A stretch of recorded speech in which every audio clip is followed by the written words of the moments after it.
नमस्कार, मैं हूं सुधीर चौधरी और ब्लैक एंड व्हाइट में आपका स्वागत है।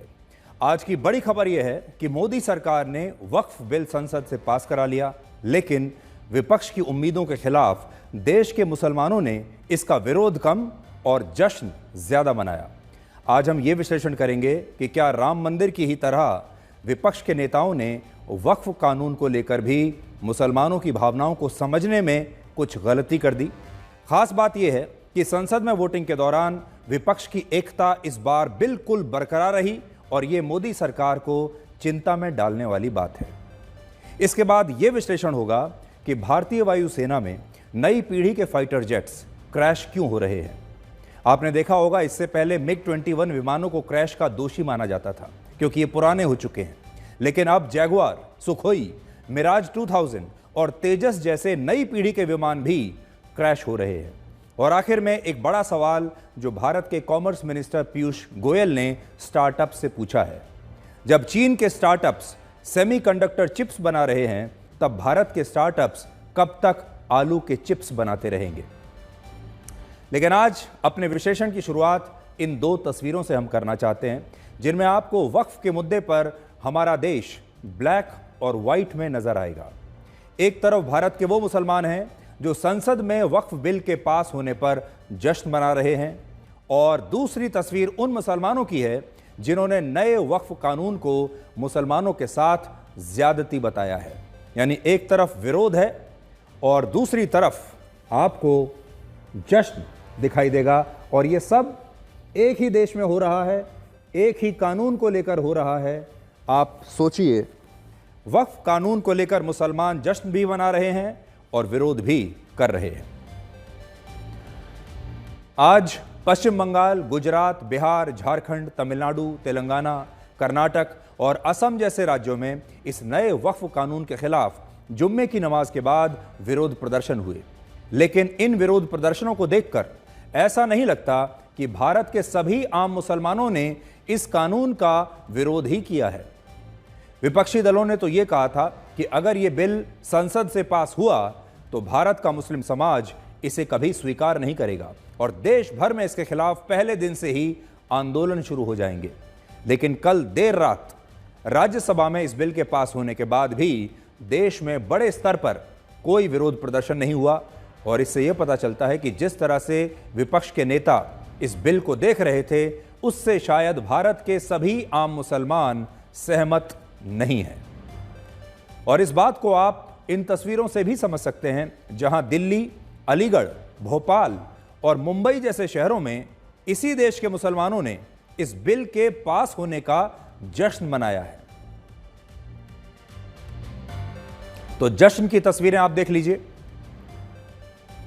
आपको याद होगा, इससे पहले अयोध्या में राम जन्मभूमि के मामले को लेकर भी यही कहा जाता था कि अगर अयोध्या में राम मंदिर बना तो भारत में शहरों में सड़कों पर आग लग जाएगी, पूरा देश जल उठेगा और अरब के देश भारत को कच्चा तेल देना बंद कर देंगे।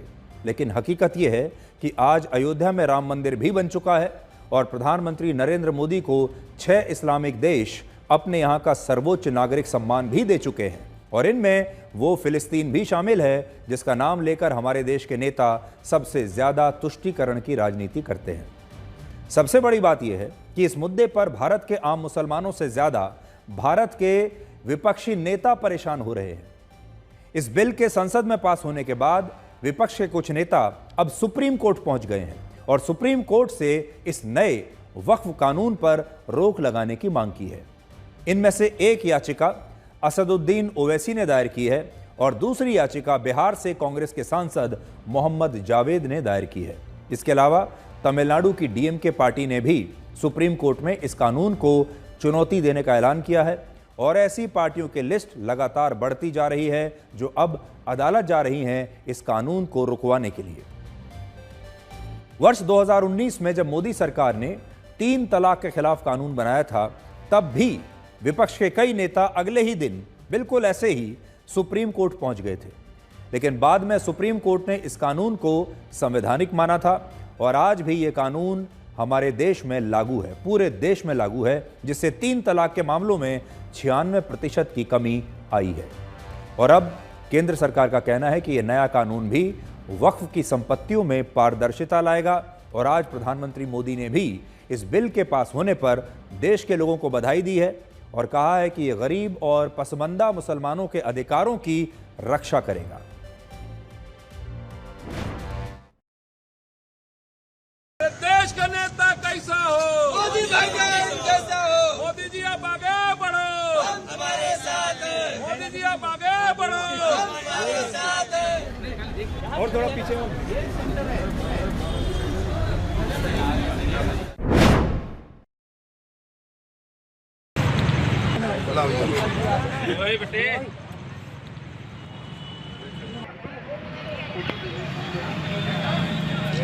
नरेंद्र मोदी, नरेंद्र मोदी, नरेंद्र मोदी।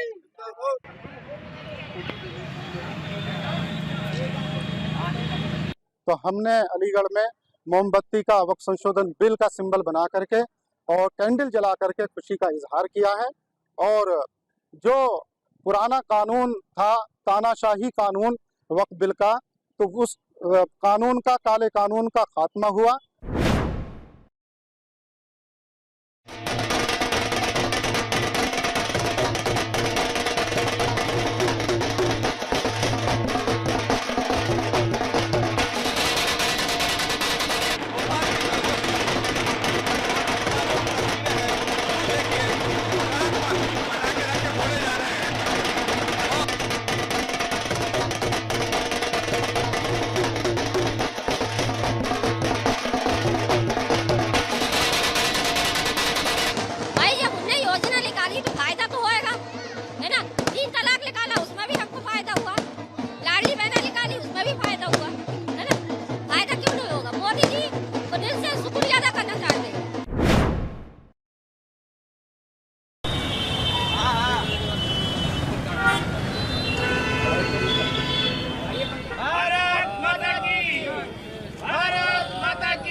ऐसी सौगात दी है जिससे हमारी नस्लें सुधर जाएंगी।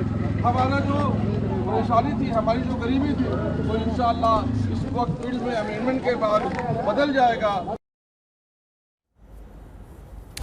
आज जो लोग ये कह रहे हैं कि इस समय नए वक्फ कानून की भारत को कोई ज़रूरत नहीं थी और ये कानून सिर्फ मुसलमानों को निशाना बनाने के लिए लाया गया है, उन्हें केरल की इन तस्वीरों को आज ज़रूर देखना चाहिए। इन तस्वीरों को मिस मत कीजिए, बड़ी ख़ास तस्वीरें हैं। ये तस्वीरें केरल के एर्नाकुलम ज़िले की हैं, जहां मुनम्बम नाम का एक बहुत बड़ा इलाका है और इस इलाके में 400 एकड़ की ज़मीन पर वक्फ बोर्ड ने अपना दावा किया है। इस ज़मीन पर 600 परिवार रहते हैं, जिनमें से 400 परिवार अल्पसंख्यक ईसाई धर्म से हैं और अब भी ये वक्फ बोर्ड के दावे के खिलाफ अदालत में लड़ रहे हैं। यानी सोचिए कि एक तरफ एक अल्पसंख्यक वर्ग है और वो दूसरे अल्पसंख्यक वर्ग से उसके गांव की ज़मीन छीन रहा है। और इस बिल के पास होने के बाद यहां के अल्पसंख्यक क्रिश्चियंस ने जश्न मनाया और कहा कि इस बिल को सिर्फ प्रधानमंत्री मोदी ही ला सकते थे। यानी अब देश भी कह रहा है कि मोदी हैं तो मुमकिन है और मोदी हैं तो कुछ भी मुमकिन है। आज हमारे देश के विपक्षी नेताओं को यह भी सोचना होगा कि क्या वो इन अल्पसंख्यकों की बात करेंगे, क्या इनके लिए भी उतनी ही चिंता करेंगे जितनी अल्पसंख्यक मुसलमानों के लिए हमारे देश के विपक्षी नेता चिंता करते हैं। शायद नहीं करेंगे, वो इसलिए क्योंकि इस अल्पसंख्यक वर्ग की संख्या बहुत कम है। इनकी संख्या इतनी कम है कि ये ना तो किसी को चुनाव जिता सकते हैं ना हरा सकते हैं, इसलिए इनकी बात सुनने वाला कोई नहीं। ये पहली बार है जब मोदी सरकार ने किसी बिल पर सबसे ज्यादा चर्चा कराने के बाद इसे संसद में पास कराया है और यह बिल भी आधी रात को पास हुआ। लोकसभा में वक्फ बिल देर रात 2 बजे पास हुआ और राज्यसभा में देर रात 2:33 पर पास हुआ। सरकार के लिए इसमें चिंता की बात भी है और वो चिंता की बात है विपक्ष की जबरदस्त एकता। इस एकता को मोदी सरकार तोड़ नहीं पाई। लोकसभा में वक्फ बिल के पक्ष में 288 वोट पड़े, जबकि इसके विरोध में 232 वोट पड़े और राज्यसभा में इसके पक्ष में 127 वोट पड़े और विरोध में 95 वोट पड़े। कहने को आपको यह कैलकुलेशन बड़ी सिंपल लग रही होगी, लेकिन इससे यह पता चलता है कि वोटिंग के दौरान विपक्षी पार्टियों का एक भी वोट इधर से उधर नहीं हुआ, बल्कि राज्यसभा में विपक्ष के 7 वोट और बढ़ गए। विपक्ष की संख्या 88 थी, लेकिन वोट पड़े 95।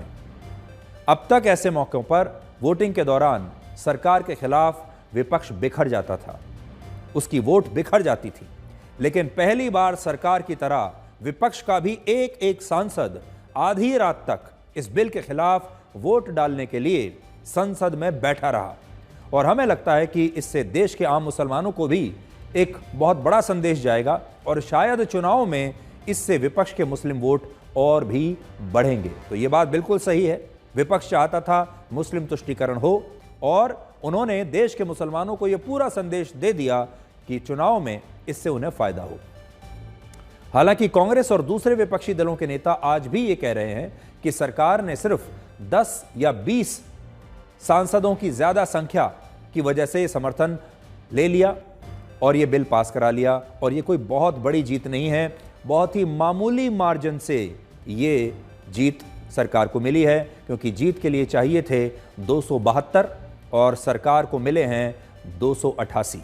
कोई बहुत बड़े मार्जिन से सरकार ने इसे पास नहीं कराया है, ऐसा कांग्रेस और विपक्ष के नेता कह रहे हैं। और वो उनका ये भी कहना था कि ये जो मार्जिन है इतना मामूली है कि जिस दिन ये भी चला गया उस दिन सरकार के लिए मुश्किल हो जाएगी।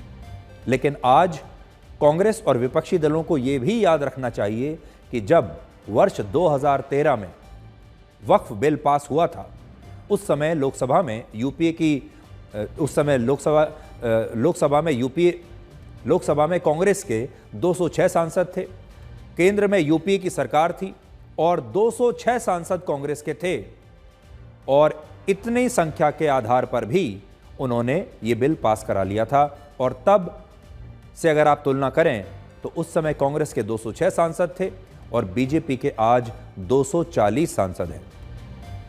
और वर्ष 1995 में जब इससे पहले वक्फ कानून में संशोधन हुआ था, तब भी कांग्रेस के लोकसभा में 232 सांसद थे, लेकिन आज बीजेपी के उससे भी ज्यादा 240 लोकसभा सांसद हैं और 240 सांसदों में भी बीजेपी ने लोकसभा और राज्यसभा दोनों सदनों में इस बिल को बहुत आराम से पास करा लिया। मैं आज जद पे हूं तो इतना खुशगुमान ना हो, चिराग सबके बुझेंगे हवा किसी की नहीं। नीतीश कुमार जी हो, चंद्रबाबू नायडू जी हो, चिराग पासवान जी हो, जयंत चौधरी जी हो, देवे गौड़ा जी हो, जीतन राम मांझी जी हो, सबको समझना पड़ेगा कि जब जंगल में आग लगती है तो न वो बरगद बचते हैं जो हवा को आंधी में तब्दील करते हैं, न वो बांस बचते हैं जो आपसी रगड़ से चिंगारी पैदा करते हैं। मुझे इस पे कोई संदेह नहीं है कि अगर इस पे चुनौती दी जाएगी कभी भी बाद में, तो बहुत अच्छा चांस है कि न्यायपालिका इसको असंवैधानिक करार करेगी, विशेष रूप से अनुच्छेद 26 और 25 के अंतर्गत संविधान की। उसके ऊपर ऑलरेडी मैंने ये बहुत बुरा है, ये नहीं होना चाहिए। इससे जो माइनॉरिटीज़ हैं, मुसलमान हैं, उनका इंस्टीट्यूशन है ये, और इस तरह से उसको बुलडोज करके पार्लियामेंट में, राज्यसभा में इसको पास करना, मैं समझती हूँ कि ये डाका डालने के बराबर है, जो बहुत गलत है, जो नहीं होना चाहिए। नहीं, मुझे कोर्ट जाना चाहिए, असंवैधानिक है, बिल्कुल असंवैधानिक है। और जो हम लोगों ने आशंका व्यक्त की थी कि लोगों की संपत्ति को ये लेंगे, तो आपने देखा कि अभी राष्ट्रपति के दस्तखत नहीं हुए, लेकिन उत्तर प्रदेश के मुख्यमंत्री ने कलेक्टरों को आदेश कर दिया कि अवैध संपत्ति को जब्त कर लो। देखिए, अब तो आगे के जो भी कदम होंगे विपक्ष उठाएगा, लेकिन ये कि जिस तरह से उन्होंने मेजॉरिटी के बल पे किया है, तो जो संविधान में प्रावधान है उनका जो खुला उल्लंघन होगा उसको लेके कोई भी कोर्ट में चैलेंज कर सकता है और सुप्रीम कोर्ट निश्चित रूप से उसका संज्ञान लेगा।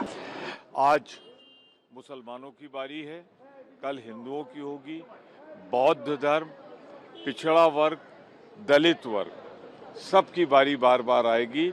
ये सरकार जमीनें छीनकर सब कुछ बेच चुकी है, अब जो बची है इसको अपने मित्रों को देना चाहती है।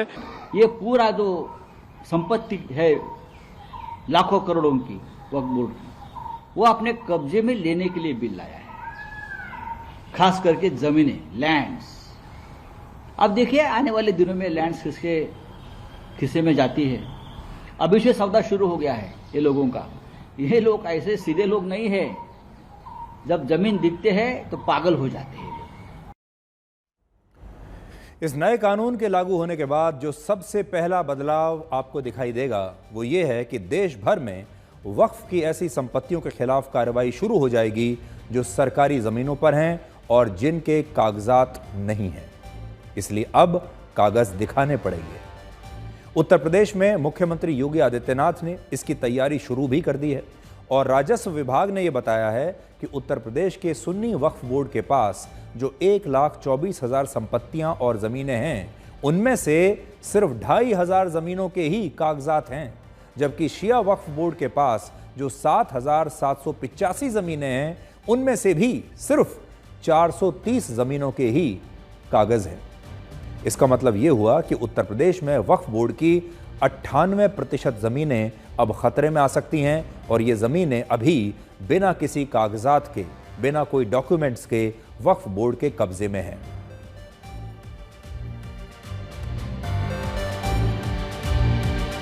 हालांकि यहां केंद्र सरकार की बात भी बड़ी महत्वपूर्ण है, जिसने संसद में बहस के दौरान यह कहा कि पुरानी मस्जिदों और कब्रिस्तान की जमीनों में सरकार का कोई दखल नहीं होगा। अब हम आपको भारतीय वायुसेना के जैगुआर फाइटर जेट की वो लपटें दिखाएंगे जिनमें 28 साल के फ्लाइट लेफ्टिनेंट सिद्धार्थ यादव शहीद हो गए। किसी भी वीर सैनिक की यह ख्वाहिश होती है कि वो देश के दुश्मनों से लड़ते हुए वीर गति को प्राप्त हो और सैकड़ों दुश्मनों को मारकर ही मरे, लेकिन इस घटना ने इस शहीद की ये इच्छा भी पूरी नहीं होने दी। आज जब उनका पार्थिव शरीर हरियाणा के रेवाड़ी में उनके गांव पहुंचा, तब वहां सब लोग भावुक थे और गांव का बच्चा बच्चा उनकी अंतिम विदाई में उनके साथ चल रहा था। शहीद सिद्धार्थ यादव सिर्फ 28 साल के थे। 2 हफ्ते पहले ही उनकी सगाई हुई थी और किसी ने यह कल्पना नहीं की थी कि उनके साथ इस तरह की दुर्घटना होगी जिसमें उनकी जान चली जाएगी। ये सब कुछ उस वक्त हुआ जब एक नाइट ट्रेनिंग मिशन के लिए ग्रुप कैप्टन मनोज कुमार सिंह और फ्लाइट लेफ्टिनेंट सिद्धार्थ यादव ने जामनगर एयरफोर्स स्टेशन से उड़ान भरी, लेकिन इसके बाद उड़ान के ही दौरान जैगुआर फाइटर जेट में कोई खराबी हुई और ये फाइटर जेट क्रैश हो गया। अब तक भारत में जब भी ऐसी दुर्घटनाएं होती थीं तो उनके लिए पुरानी पीढ़ी के मिग लड़ाकू विमानों को दोषी माना जाता था, क्योंकि ज़्यादातर जो प्लेन क्रैश होते थे वो मिग सीरीज़ के ही प्लेन थे और ऐसी दुर्घटनाओं के लिए इन लड़ाकू विमानों को फ्लाइंग कॉफिन का नाम तक दे दिया गया था, जिसका मतलब होता है कि ये हवा में उड़ते हुए ताबूत हैं। कहा जाता था कि ये टेक्नोलॉजी बहुत पुरानी हो चुकी है, ये प्लेन इतने ज़्यादा पुराने हो चुके हैं कि अब ये उड़ने लायक नहीं है, इसलिए इनमें बार बार कोई ना कोई ख़राबी आ जाती है, इनकी मेंटेनेंस में बहुत प्रॉब्लम हो रही है। इसलिए इन हवाई जहाज़ों को, इन प्लेन्स को दोष दे दिया जाता था। ये प्लेन्स रशिया में बने थे। फिर कहा गया कि अब हमें नए प्लेन्स खरीदने चाहिए। फिर नए प्लेन खरीदे भी गए, लेकिन अब बड़ा बदलाव जो आप देख रहे हैं वो ये है कि अब हमारे देश में सुखोई, जैगुआर, मिराज 2000 और तेजस जैसे नई पीढ़ी के फाइटर जेट भी क्रैश हो रहे हैं। यानी ये क्रैश बंद नहीं हो रहे, दुर्घटनाएं बंद नहीं हो रही, जिससे ये सवाल खड़ा होता है कि इन दुर्घटनाओं के पीछे लड़ाकू विमानों की कोई टेक्नोलॉजी है कि ये लड़ाकू विमान में कोई खराबी है, या इसके पीछे कोई और वजह भी हो सकती है।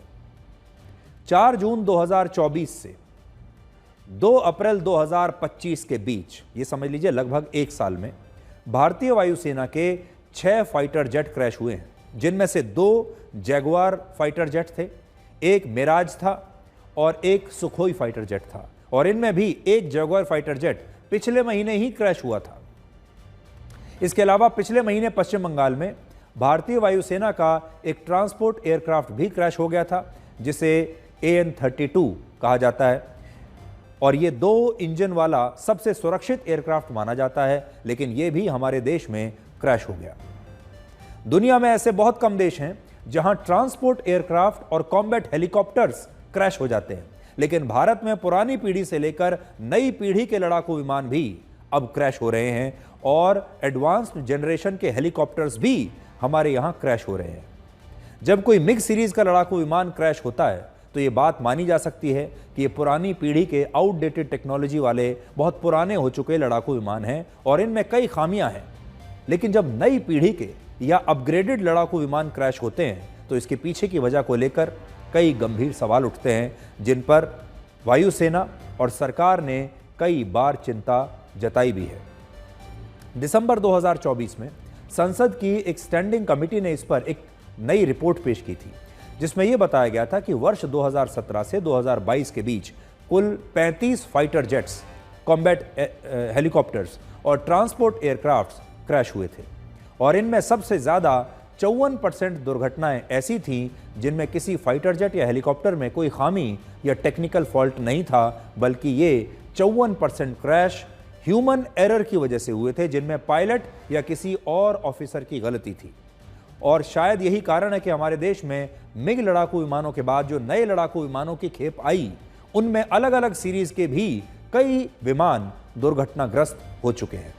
लेकिन यहां सरकार ने संसद में यह भी बताया था कि अब भारत में ऐसी दुर्घटनाएं बहुत कम हो रही हैं और पहले जहां 10,000 फ्लाइंग आवर्स पर दुर्घटना होने की दर 0.9 थी, वो दर अब वर्ष 2020 से 2024 के बीच 0.2 पर आ गई है। हालांकि अब भी सेना और सरकार को यह सोचना होगा कि अगर ह्यूमन एरर के कारण सबसे ज्यादा क्रैश हो रहे हैं तो हम इन दुर्घटनाओं को कैसे रोक सकते हैं और कैसे अपने वीर सैनिकों को शहीद होने से बचा सकते हैं। क्योंकि जब कोई फाइटर जेट क्रैश होता है तो उसमें बड़ा नुकसान उस फाइटर जेट का नहीं होता, बल्कि उससे भी बड़ा नुकसान हमारे वीर सैनिकों के शहीद होने से होता है। हमारे ट्रेंड पायलट्स जब शहीद हो जाते हैं उससे हमारा नुकसान होता है। और इस बार हमारे देश ने इस दुर्घटना में 28 साल के एक प्रतिभाशाली फ्लाइट लेफ्टिनेंट सिद्धार्थ यादव को खो दिया है।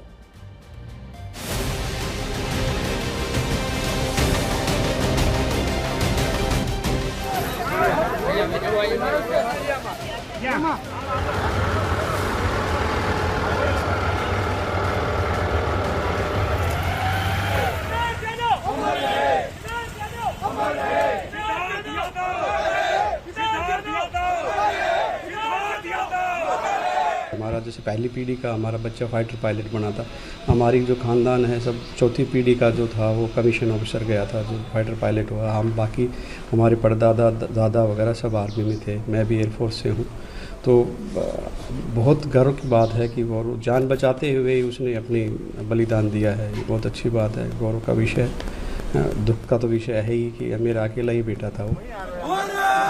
माता की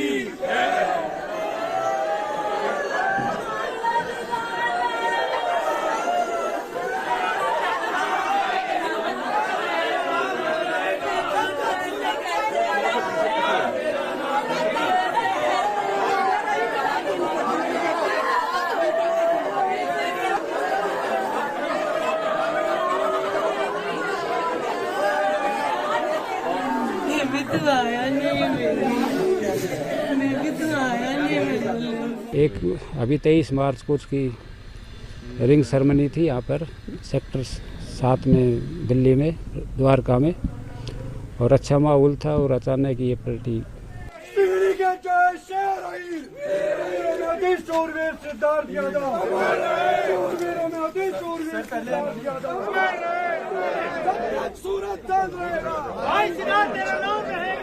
उनके साथ जगुआर में कमांडिंग अफसर साथ थे उनके, तो उसमें तकनीकी खराबी हो गई थी, तो उन्होंने एक ने तो एग्जिट कर लिया। उन्होंने एक गांव था उसको बचाने के चक्कर में एग्जिट नहीं कर पाया।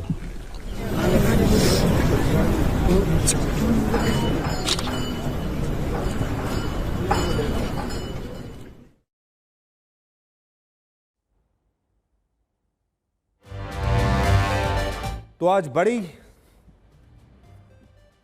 बड़ा सवाल जो है वो ये है कि इस बात की एक गहन जांच होनी चाहिए कि पहले मिग फाइटर जेट्स को दोष दे दिया जाता था, लेकिन अब ये नई जनरेशन के जो फाइटर जेट्स हैं ये कैसे क्रैश हो रहे हैं। अब हम आपको भारत के स्टार्टअप्स पर चल रहे एक नए विवाद के बारे में बताएंगे। इसमें सबसे बड़ा सवाल यह है कि अगर हम भारत के स्टार्टअप्स की तुलना चीन के स्टार्टअप्स से करें तो चीन के स्टार्टअप्स सेमीकंडक्टर चिप्स बना रहे हैं और भारत के स्टार्टअप्स आज भी आलू के चिप्स बना रहे हैं। और वो दिन कब आएगा जब भारत के स्टार्टअप्स आर्टिफिशियल इंटेलिजेंस, रोबोटिक्स और ईवीज पर भी काम करेंगे। आजकल आप हमारे देश में स्टार्टअप्स का बड़ा शोर सुनते होंगे। सरकार का सारा जोर स्टार्टअप्स पर है। स्टार्टअप्स बहुत फैशन में हैं और बड़ी संख्या में हमारे देश में स्टार्टअप कंपनीज बन भी रही हैं। लेकिन ये स्टार्टअप कंपनियां कर क्या रही हैं? इनका योगदान क्या है? ये सारा विवाद भारत के कॉमर्स मिनिस्टर पीयूष गोयल के उस बयान से शुरू हुआ जो उन्होंने स्टार्टअप्स महाकुंभ नाम के एक कार्यक्रम में दिया। पीयूष गोयल ने कहा कि जो कुछ भारत के स्टार्टअप्स ने अभी तक किया है वो काफी नहीं है। सबसे पहले आप ये बयान सुनिए। What are India's startups doing today? We are focused on food delivery apps, turning unemployed youth into cheap labor so the rich can get their meals without moving out of their house. And against that, what does a Chinese startup do? Work on developing electric mobility, battery technologies, and with that they're today dominating the electric mobility ecosystem. We are very proud of what India has done. But are we the best in the world as yet? Not yet. Should we aspire to be? Or are we going to be happy being delivery boys and girls? Piyush Goyal ने 4 बहुत बड़ी और महत्वपूर्ण बातें कही हैं। पहला, क्या भारत के लोग सिर्फ कम तनख्वाह पाने वाले, कम वेतन पाने वाले डिलीवरी बॉयज या गर्ल्स बनकर ही रह जाएंगे? क्या हमारा देश डिलीवरी बॉयज का देश बन जाएगा? जबकि चीन लगातार आर्टिफिशियल इंटेलिजेंस, इलेक्ट्रिक व्हीकल्स और सेमीकंडक्टर्स के क्षेत्र में नए नए काम कर रहा है। उसके स्टार्टअप्स लगातार नया इनोवेशन कर रहे हैं, टेक्नोलॉजी पर काम कर रहे हैं। दूसरा, भारतीय स्टार्टअप्स को यह सोचना चाहिए कि वो कर क्या रहे हैं। आर्टिफिशियल इंटेलिजेंस, रोबोटिक्स, सेमीकंडक्टर्स और ईवी के क्षेत्र में भारत में आज भी केवल 1000 स्टार्टअप्स हैं या फिर उससे भी कम। तीसरा, भारत के स्टार्टअप्स को यह देखना चाहिए कि वो भविष्य के लिए काम कर रहे हैं या फिर सिर्फ शॉर्ट टर्म कमाई में लगे हुए हैं, सिर्फ पैसा कमाने के लिए काम कर रहे हैं, वो भी शॉर्ट टर्म। और चौथा, बड़े बड़े अरबपतियों के बच्चे, करोड़पतियों के बच्चे लग्जरी ब्रांड्स बना रहे हैं और उसी को स्टार्टअप्स कह रहे हैं। इन्हें स्टार्टअप नहीं कहा जा सकता। सिर्फ अच्छी पैकेजिंग करके, हेल्दी, ग्लूटेन फ्री या वीगन जैसे लेबल्स लगाकर किसी प्रोडक्ट को बाजार में बेच देना ही स्टार्टअप नहीं होता। कोई फैंसी आइसक्रीम बनाना, कोई केक बनाना, यह स्टार्टअप नहीं है। पीयूष गोयल असल में इनोवेशन और स्टार्टअप के सही मायने बताना चाहते थे। इनोवेशन क्या होता है, स्टार्टअप की सही परिभाषा क्या होती है, लेकिन कुछ लोगों को उनका यह बयान पसंद नहीं आया और फिर इसी पर एक नई बहस शुरू हो गई। ज़ेप्टो नाम की कंपनी के सह संस्थापक आदित्य पालीचा ने कहा कि आज लगभग 1.5 लाख लोग ज़ेप्टो की नौकरी से अपना घर चलाते हैं और उनकी कंपनी सरकार को 1000 करोड़ रुपए से ज्यादा का टैक्स दे रही है, जबकि ये कंपनी 3.5 साल पहले तक अस्तित्व में नहीं थी। क्या ये इनोवेशन नहीं है? क्या ये चमत्कार नहीं है? उन्होंने ये भी पूछा कि भारत के पास खुद का AI मॉडल आज क्यों नहीं है। इन्फोसिस के पूर्व बोर्ड मेंबर मोहनदास पाई ने पूछा कि भारत में बहुत सारे छोटे डीप टेक स्टार्टअप्स हैं, टेक्नोलॉजी पर काम करने वाले स्टार्टअप्स हैं, लेकिन उनके लिए फंड कहां है, वो कैसे काम करें।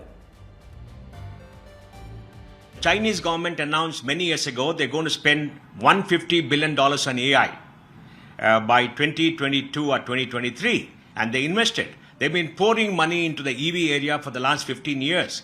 BYD has got huge amount of subsidies. They've been pouring money into R&D. What has government of India done? Have they spent enough money on EVs? Have they spent enough money on R&D? What is the point of just abusing all these young people and making them feel bad, whereas they have struggled in this country for long with a lack of capital? India venture capital and startups only got $160 billion from 2014 to 2024, out of which maybe 70-80% is foreign money. China invested $840 or $860 billion. America $2.32 trillion. Where's the money? अब हमें यह समझना चाहिए कि क्या भारत के startups सिर्फ घर पर खाना और बाकी सामानों की डिलीवरी करने वाले ऐप्स बनकर रह जाएंगे, या गाड़ियां, होटल और हवाई जहाज़ के टिकट बुक करने वाले ऐप्स बनाने तक ही सीमित रह जाएंगे? क्या हमारे देश में सिर्फ हमारे जो युवा हैं ये डिलीवरी बॉयज़ बनकर रह जाएंगे?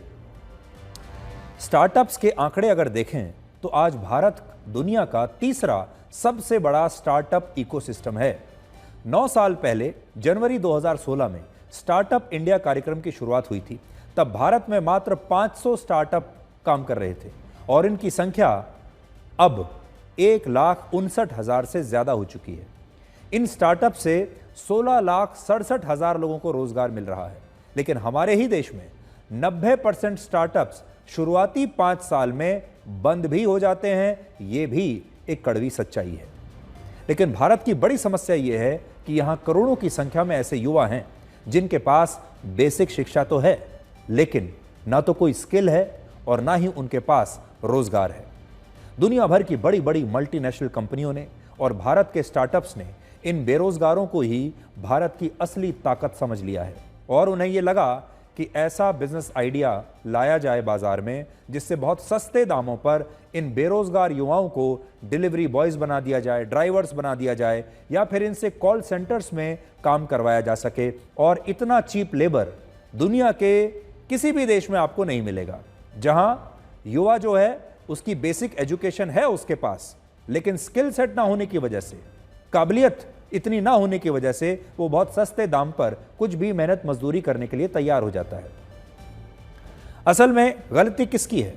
इसमें गलती ना तो स्टार्टअप्स की है और ना ही इन बेरोजगार युवाओं की है।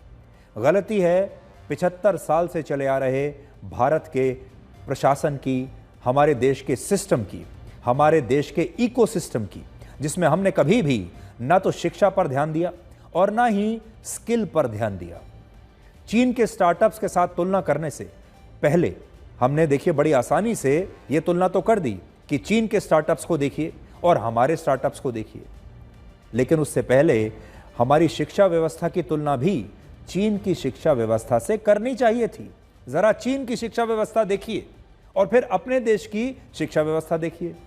चीन के स्कूलों को देखिए, कॉलेजेस को देखिए, फिर हमारे देश के गांव देहात के स्कूलों और कॉलेजों को देखिए। हमारे देश में उन युवाओं में 18% बेरोजगारी है जिन्होंने सिर्फ स्कूली शिक्षा प्राप्त की है।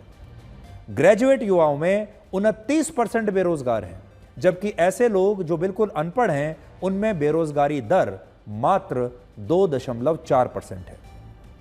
इससे आपको क्या पता चलता है? जो ग्रेजुएट्स हैं उनमें सबसे ज्यादा बेरोजगारी दर है।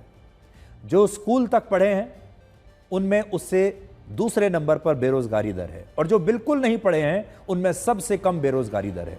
यानी पढ़े लिखे लोगों में हमारे देश में ज्यादा बेरोजगारी है। लोग पढ़ लिख जाते हैं लेकिन नौकरी नहीं लगती और यही कारण है कि फूड डिलीवरी एप्स पर काम करने वाले 7 से 10 लाख लोगों में से 1/3 लोग ग्रेजुएट्स हैं।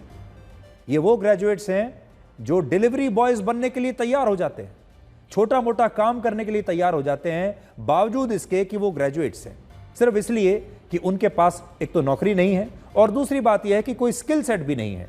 इसलिए कभी उन्हें डिलीवरी बॉय बनना पड़ता है, कभी वो गाड़ी चलाने लगते हैं, कभी कोई और छोटा मोटा काम करने लगते हैं और या फिर किसी को अगर अच्छी अंग्रेजी बोलनी आती है तो वो कॉल सेंटर में नौकरी करने लगता है। और ये जो डिलीवरी बॉयज़ हैं ये तो महीने में 20,000 रुपये से भी कम कमा पा रहे हैं। इसलिए इसमें एक दूसरे को दोष देने से कुछ नहीं होगा। काम तो सभी कर रहे हैं, स्टार्टअप्स भी कर रहे हैं, वो भी स्टार्टअप्स को भी अपने कर्मचारियों को तनख्वाह देनी है। कोई स्टार्टअप ये नहीं चाहता कि वो 2-4 साल में जाकर बंद हो जाए, इसलिए सब पैसा कमाना चाहते हैं, सब सफल होना चाहते हैं। लेकिन ये भी तो देखना होगा कि हमारे देश की हालात क्या हैं, हमारे देश में चलता क्या है, हमारे देश के बाजार में ज़रूरत किस चीज़ की है और हमारा जो प्लस पॉइंट है यानी हमारी ताकत क्या है। हमारी ताकत तो ये कभी थी ही नहीं कि हमारे देश में बड़े बड़े वैज्ञानिक हैं, हमारे देश में बड़े बड़े शोध हो रहे हैं, हमारे देश में R&D हो रहा है। ये तो हमारी ताकत कभी रही ही नहीं।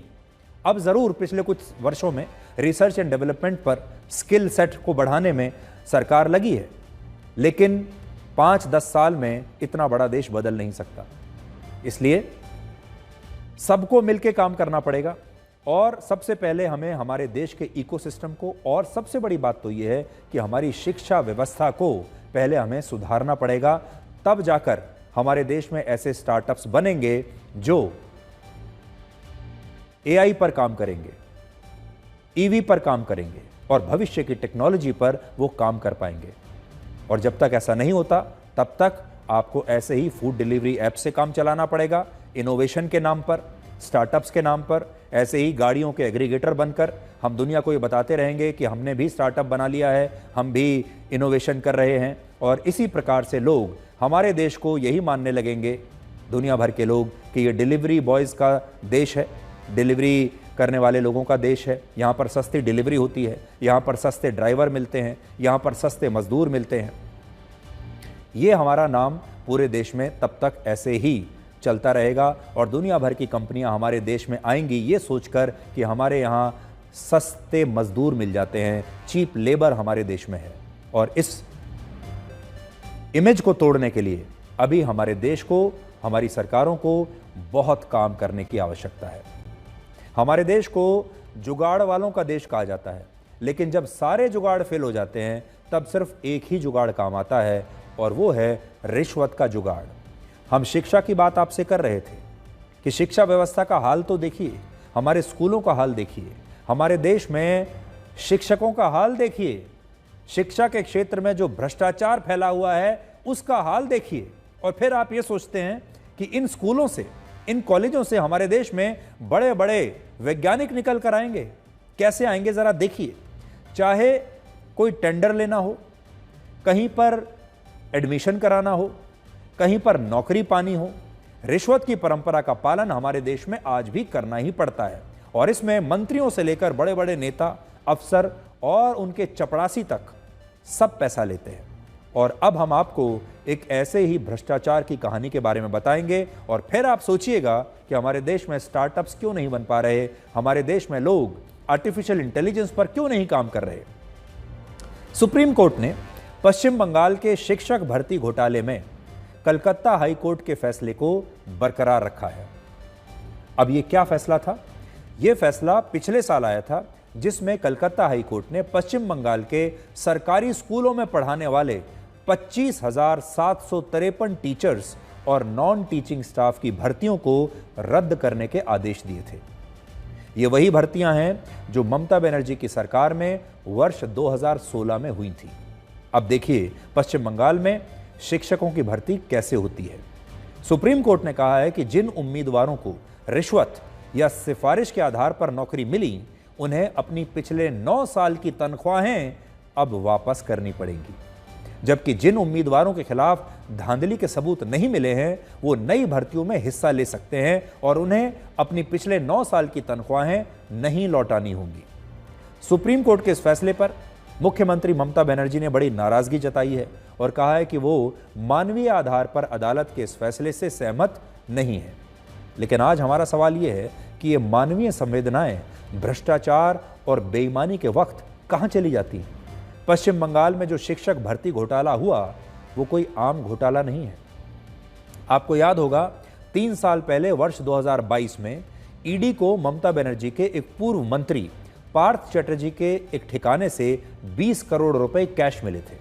पार्थ चटर्जी वही नेता हैं जिनके शिक्षा मंत्री रहते हुए वर्ष 2014 से 2021 के बीच ये शिक्षक भर्ती घोटाला हुआ था और उस समय देश के लोग उनकी एक सहयोगी के घरों से नोटों की गड्डियां मिलने से हैरान थे। लोग देख रहे थे कि इतने नोटों की गड्डियां आखिर कहां से आ रही हैं, कैसे मिल रही हैं एक घर से। नोटों की इन गड्डियों को आज आप भूल गए होंगे, लेकिन अगर आप इन्हें ध्यान से देखेंगे तो आपको इनमें न जाने कितने योग्य और ईमानदार लोगों के सपनों की लाशें मिलेंगी। न जाने कितने लोगों की बद्दुआएं इन नोटों के नीचे दबी हुई हैं और इन नोटों ने हजारों लाखों लोगों की खून पसीने की, ईमानदारी की कमाई को सोख लिया है। इन नोटों में से बदबू आ रही है। जो लोग पूछते हैं कि हमारे देश में वैज्ञानिक क्यों नहीं पैदा हो रहे हैं, बड़े बड़े सफल लोग क्यों नहीं पैदा हो रहे हैं, वो इसलिए क्योंकि वो इन नोटों की गड्डियों के नीचे दबे हुए हैं। उनकी प्रतिभा इन नोटों की गड्डियों के नीचे दब जाती है। आरोप है कि ये 20 करोड़ रुपए पार्थ चटर्जी को शिक्षक भर्ती घोटाले में रिश्वत के लिए मिले थे और इस घोटाले में बेईमानी के साथ साथ भाई भतीजावाद भी था, यानी सिफारिश भी थी। इस घोटाले का पहली बार खुलासा तब हुआ जब पश्चिम बंगाल के स्कूल सेवा आयोग ने भर्ती परीक्षा कराने के बाद 25,753 टीचर्स और नॉन टीचिंग स्टाफ को अपॉइंटमेंट लेटर बांट दिए। यहां सवाल यह उठा कि जब भर्तियां ही 24,640 पदों पर निकाली गई थीं, तो स्कूल सेवा आयोग ने 25,753 लोगों को नौकरियां कैसे दी। यह विवाद तब और बढ़ा जब सिलीगुड़ी की बबीता सरकार ने यह आरोप लगाया कि उनका नाम वेटिंग लिस्ट में 20वें नंबर पर था, लेकिन आयोग ने इस लिस्ट को रद्द कर दिया और जो नई लिस्ट जारी की उसमें 20वें स्थान पर बबीता की जगह अंकिता अधिकारी का नाम आ गया और 21वें स्थान पर बबीता का नाम था। इससे अंकिता अधिकारी को टीचर की नौकरी मिल गई और बबीता सरकार भर्ती की इस प्रक्रिया से बाहर हो गई, लिस्ट से बाहर हो गई। बबीता सरकार ने यह मामला हाई कोर्ट में जाकर उठाया और इस मामले की जब जांच हुई तो पता चला कि परीक्षा में अंकिता सरकार के बबीता सरकार से 16 नंबर कम आए थे, लेकिन इसके बावजूद सरकार ने अंकिता सरकार को नौकरी दे दी क्योंकि वो पश्चिम बंगाल के पूर्व शिक्षा राज्य मंत्री परेश चंद्र अधिकारी की बेटी थी। अब आप सोचिए, बड़े बड़े नेताओं और मंत्रियों की बेटी को इस तरह से नौकरियों में एडजस्ट किया जा रहा है। अब सोचिए, राजनीतिक दलों में तो पहले से ही परिवारवाद है और जब आम युवा ये सोचता है कि वो पढ़ लिख कर कोई परीक्षा पास करके सरकारी नौकरी ले लेगा तो वहां भी मंत्री की बेटी को पहले नौकरी मिल जाती है। इस खुलासे के बाद हाईकोर्ट ने मंत्री की बेटी की नियुक्ति को रद्द कर दिया और उसकी जगह बबीता सरकार को यह नौकरी दे दी। लेकिन जब इस मामले की और आगे जांच हुई तो फिर यह पता चला कि बबीता सरकार की मेरिट बनाने में भी, बबीता सरकार को जो मेरिट लिस्ट में रखा गया उसमें भी धांधली हुई थी और इसी के बाद यह घोटाला एक किताब की तरह खुलता चला गया। बड़ी बात यह है कि बबीता सरकार भी इस नौकरी के लायक नहीं थी और जो दूसरी अंकिता थी वो भी इस नौकरी के लायक नहीं थी और जो इस नौकरी के लायक रहा होगा उसको तो पता ही नहीं होगा, वो कहीं अपने घर बेरोजगार बनकर बैठा होगा, अब तक डिलीवरी बॉय बन चुका होगा या डिलीवरी गर्ल बन चुकी होगी। सबसे पहले यह पता चला कि असिस्टेंट टीचर्स की रैंक बढ़ाई गई थी और फिर यह पता चला कि कई टीचर्स और नॉन टीचिंग स्टाफ की आंसर शीट्स में गड़बड़ी हुई। जब सीबीआई ने इस मामले की जांच के लिए पश्चिम बंगाल के स्कूल सेवा आयोग से सभी उम्मीदवारों की आंसर शीट मांगी तो पहले यह कहा गया कि इन आंसर शीट्स की फिजिकल कॉपी नष्ट की जा चुकी है ही नहीं और इनकी स्कैन कॉपी असल में सुरक्षित है। लेकिन जब स्कैन कॉपीज मांगी गई तो पता चला कि आंसर शीट्स का कोई भी डेटा सुरक्षित है ही नहीं, यानी आंसर शीट्स पहले ही नष्ट कर दी गई और इनकी स्कैन्ड कॉपी भी नहीं रखी गई, सारे सबूत मिटा दिए। आज अगर यह डेटा सुरक्षित होता तो शायद अदालत को सभी लोगों की नौकरियां रद्द न करनी पड़ती, क्योंकि ऐसी स्थिति में अदालत को यह पता चल जाता कि कितने लोग गलत तरीके से ज्यादा नंबर लेकर पास हुए और टीचर बने और कितने लोगों को उनकी ईमानदारी और मेहनत से नौकरी मिली है। हमारे देश का दुर्भाग्य है ये कि यहां लोग टीचर की नौकरी भी बेईमानी से हासिल करना चाहते हैं और सोचिए, जो लोग बेईमानी से स्कूलों में टीचर बनेंगे वो इस देश के बच्चों को आखिर इन स्कूलों में क्या पढ़ाएंगे। और सोचिए, आज जब आप अपने आसपास इतनी बेरोजगारी देखते हैं तो क्या उसके पीछे एक कारण ये नहीं है? As a citizen of this country, I have every right. আমি কিন্তু জাজকে রেসপেক্ট করে বলছি, আমি জাজমেন্টটা মেনে নিতে পারছি না। I can express some opinion about the verdict from the humanitarian point of view. মানবিকভাবে আশা করি আপনারা এটাকে ডিস্টর্টেড করবেন না। ইভেন আরেকটা কথা, আপনারা যাদের টেন্টেড বলে দিচ্ছেন, আমাদের কাছে তো কোনো ডকুমেন্ট নেই, কারণ আমাদের যদি স্টাডি করতে দিত আমরা নয় খুঁজে বের করতে পারতাম। আত্মরক্ষার জন্যও তো একটা সুযোগ দেওয়া উচিত। এতগুলো টিচারের ভবিষ্যৎ ভুলে যাবেন না, এরা সবাই স্কুলে পড়ায়, স্কুলগুলোর কী হবে? এডুকেশন সিস্টেমটাকে কোলাপস করা কি বিজেপি গভর্নমেন্টের টার্গেট? বাংলাকে আর কত টার্গেট করবে? ये जजमेंट नहीं हो, ये बहुत गलत हुआ। यही बस बोलना है कि हम लोग कोई गलती नहीं की तो किस बात की पनिशमेंट, अब गलती प्रूफ करो। पहले सीबीआई ने जो डेटा वहाँ पे सबमिट किया है, वहाँ पे टेंटेड और अनटेंटेड जो कैंडिडेट्स है उनके पूरा का पूरा लिस्ट है, तो फिर हम किस बात की सजा हमें मिल रहे हैं? हम तो टेंटेड कैंडिडेट में कोई भी लिस्ट में नहीं है, हम टोटली अनटेंटेड है, फिर किस बात की सजा? हमें हमारी नौकरी क्यों छीन लिए गए? हाई कोर्ट में कोई केस में मतलब किसी के साथ अनजस्टिस होगा तो उन्होंने तो सुप्रीम कोर्ट को जाएगा ना जस्टिस के लिए, लेकिन वहाँ पे भी सेम इनजस्टिस हुआ मेरे खिलाफ। तो मेरा जो नेक्स्ट डिसीजन है कि दिल्ली पे हमारा एक टीम है, उन्होंने आएगा और उसके साथ डिस्कस करके हम प्रेस कॉन्फ्रेंस कर दिया है। इसके बाद एक रास्ता है रिव्यू पिटीशन है, तो हम लोग रिव्यू पिटीशन करेंगे और उसके बाद जो प्रोसीड्यूर होगा तो होगा। जो आपने मेरिट के ऊपर लड़ाई करके नौकरी लिया था उसका भी नौकरी जा रहा है। अगर कौन कसूरवार है और कौन निर्दोष है, इतना लोगों का भीतर, उसको डिफरेंशिएट कौन कर सकते हैं? पश्चिम बंगाल सरकार कर सकते हैं, तृणमूल सरकार कर सकते हैं, तृणमूल पार्टी कर सकते हैं, ये परिषद कर सकते हैं, लेकिन रुपया उन लोगों ने लिया तो वही तो जानते हैं किससे लिया और किससे नहीं लिया। इसका कैबिनेट में पास हुआ, व्हाइट पेपर देकर जो नौकरी मिला था 7,000 के 8,000, उसको तो कम से कम अलग करना चाहिए था।